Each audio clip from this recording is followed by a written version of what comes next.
ஓம் காளி ஜெய் காளின்னு ஒரு web series வந்திருக்குது. அதுல வந்து முத்தாரம்மனோட வரலாறை சொல்றேன் அப்படின்னு சொல்லிட்டு தப்பான ஒரு வரலாறு சொல்லியிருக்காங்க. அது என்னன்னு கேளுங்க. ஒரு காலத்துல அம்ம நோய் பரவி தாக்க ஆரம்பிச்சப்ப எல்லாரும் நோய் தீர வேண்டி விரதம் இருந்து முத்தாரம்மனை வழிபட்டதும் குணமடைஞ்சவங்க கருப்பு வெள்ளை புள்ளி வேஷம் போட்டு வந்தாங்க. நாளடைவில் அதுவே பலவிதமான வேஷங்களா மாறிச்சு. முத்தாரம்மன் கோவிலுக்கு ரெண்டு வரலாறு இருக்குது. ஒன்று வந்து இந்த கோவில் உருவான வரலாறு, கோவில் உருவாகி அது கட்டினதுக்கு அப்புறமா வேஷம் போட மக்கள் எப்படி ஆரம்பிச்சாங்க அப்படிங்கிற வரலாறு ஒன்று இருக்குது. மொத்தம் ரெண்டு வரலாறு இருக்குது இந்த முத்தாரம்மன் கோவிலுக்கு. வரலாறு வந்து கோவில் உருவானது எப்படின்னு சொல்லி நான் அதை பற்றி ஒரு வீடியோ போடுறேன்.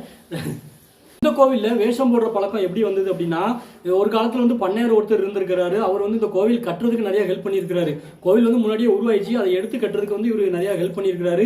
அவர் வந்து இவருக்காக சாமி கொண்டு போகும்போது குரத்தி ஒருத்தங்க வர்றாங்க. அவங்க வர்றது இவர் வந்து ரொம்ப எகத்தாளமாக பார்க்குறாரு, கேவலமாக பார்க்குறாரு. அவங்கள கேவலமாக பார்த்துட்டு இவளெல்லாம் எதுக்கு இந்த கோவிலுக்கு விடுற அப்படி இவளெல்லாம் எதுக்கு உள்ளே விடுறீங்கன்னு சொல்லிட்டு அந்த பண்ணையார் கேட்டதுக்கு அப்புறமா அதுக்கு அடுத்த நாள் அவருக்கு வந்து அம்மம் போட்டு சாமி வந்து ரொம்ப அந்த குரத்தியை விட இவருக்கு ரொம்ப மோசமான ஒரு உடல் நிலையில வந்து அந்த மாதிரி டெய்லி வந்து சாமியை கும்பிட்ற அளவுக்கு வர்றாரு.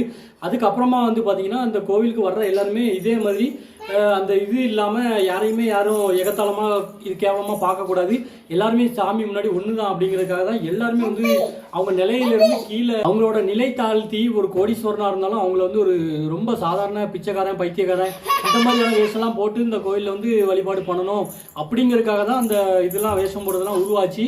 இவர் சொன்னது வந்து இந்த கரும்புள்ளி செம்புள்ளி குத்தி போகிறது வந்து வேற ஒரு கோயிலோட வரலாறு. அது வந்து அநேகமாக விருதுநகரில் இருக்கிற முத்துமாரியம்மன், அந்த பராசக்தி முத்துமாரியம்மன் சொல்லி விருதுநகரில் ஒரு கோவில் இருக்குது.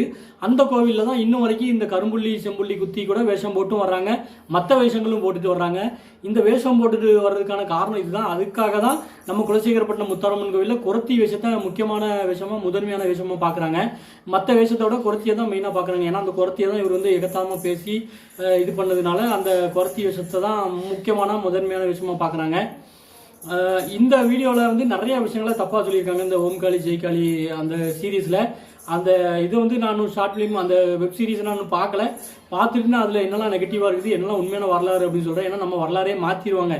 கடைசியில் இதுதான் வரலாறுன்னு ஒரு தப்பான ஒரு இன்ஃபர்மேஷன் கொண்டுட்டு வந்து வைப்பாங்க. நம்ம சாமியோட வரலாறு காப்பாற்றணும் அப்படிங்கிறதுக்காக நான் வந்து இதை ஃபுல் டீட்டெயிலாக கிளியராக நான் இன்னொரு வீடியோ போடுறேன்.